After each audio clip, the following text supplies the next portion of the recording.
ক্রিকেটারদের বকেয়া পারিশ্রমিক না মেটানোয় অনুশীলন বয়কট করেছে বিপিএল এর ফ্র্যাঞ্চাইজি দুর্বার রাজশাহী। বৃহস্পতিবার বিসিবির সভাপতি ফারুক আহমেদ পেমেন্টের নিশ্চয়তা দিলেও ক্রিকেটাররা এখনও অর্থ পাননি। রাজশাহীর এক ক্রিকেটার গণমাধ্যমকে বিষয়টি নিশ্চিত করে জানান, রাতে পেমেন্ট দেওয়ার কথা রয়েছে। আগামীকাল শুক্রবার সিলেট স্ট্রাইকার্সের বিপক্ষে মাঠে নামবে রাজশাহী। তবে পেমেন্ট না পাওয়ায় বুধবার নির্ধারিত অনুশীলনে বেশ কয়েকজন ক্রিকেটার যোগ দেননি।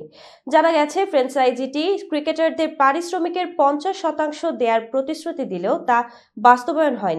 বিষয়টি সমাধানে বিসিবি সভাপতি চট্টগ্রামে ফ্র্যাঞ্চাইজির সঙ্গে বৈঠক করেন।